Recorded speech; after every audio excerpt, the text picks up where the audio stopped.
Doing something right on your first try. It's something so gratifying that you'll look back on it for the next 2 days until you've screwed up on your second. But not everyone can get it right on their first try, just ask Benedict Arnold. And not only can people experience the 5 stages of grief, but so can Sega.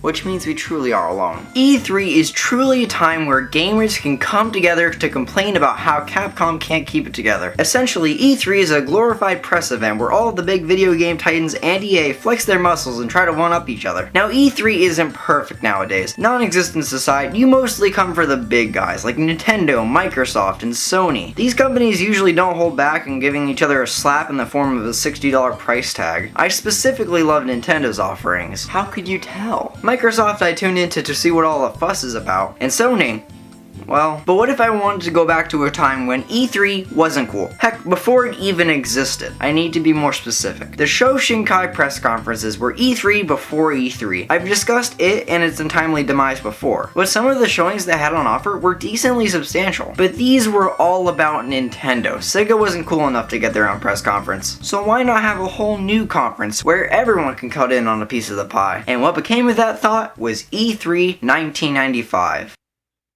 Can I retract that thought? E3 1995 was boring. There were no incredible game announcements that were there to stick in everyone's minds. No, it was just useless information. Nintendo, Sega, and newcomer Sony were at the event among a horde of the undead, and I might as well go through them one by one. Starting with Nintendo, my favorite. They had a pretty competent showing at the Sho Shinkai this year, but E3 was just a bunch of fluff about anti-piracy. There was nothing special here. Sure, a few games were announced, but when most of your conversation was about thumbtacks, nobody's gonna remember that one time when you mentioned bees. But not much of this was for public consumption. This was when E3 was a press event and not much else. So sure, stop piracy while you're at it. And if not, do it unsuccessfully. And if you're gonna talk about actual games, don't focus on the thing that gives everyone probable cause for a restraining order. The two good things that came out of this event were Earthbound and Donkey Kong Country 2. Two great games that deserve more praise than they're already given. But although boring, this was comparably fine to Atari showings. They didn't even have much of a reason to be there, and all they truly did was show off the Atari Jaguar VR, which justifiably never came to be a retail product, because I can't have an Atari that close to my head. I did sign the restraining order. But there will never be a company that screwed up more than Sega at E3 1995. They had some games to show off, though I can't say I'm a huge fan of Sega's game output even nowadays. But if Vector Man makes someone out there happy, I'm all for it. But Sega, in their brilliant mind, went, what if we announced a console and released it on the same day?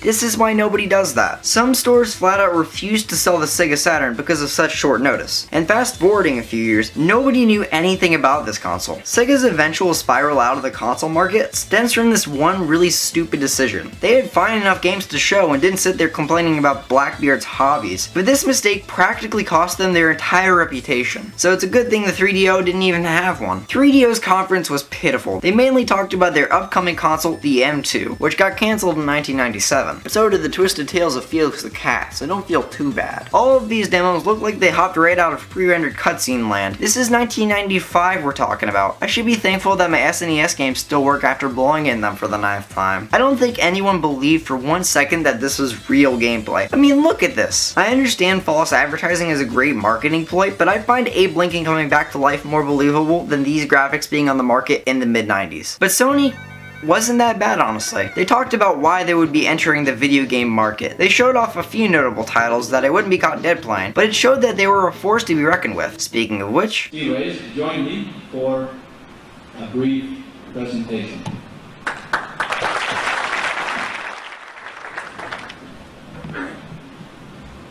$2.99.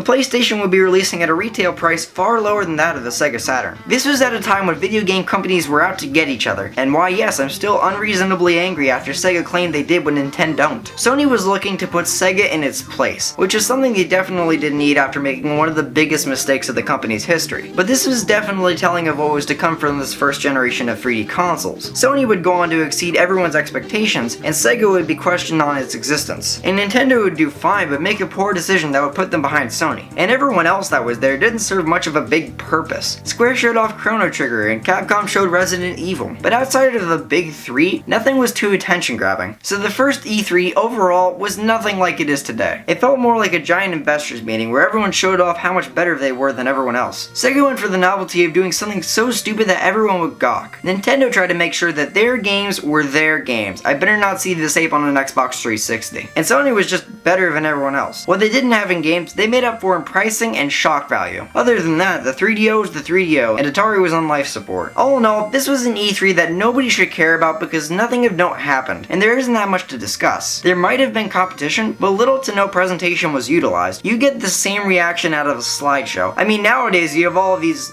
Never mind. But around 2016 and 2017, you could tell that the presentation of E3 had evolved from a man on a pedestal talking about how piracy was bad, to all of these games being revealed to the fans that never would have expected all of their dreams to come true on a single day. That's the magic of E3, and it's something that it clearly didn't start out with. But as I've said, not everything can be accomplished on the first try, because apparently E3 1995 wasn't enough of a probable cause for the Virtual Boy restraining order.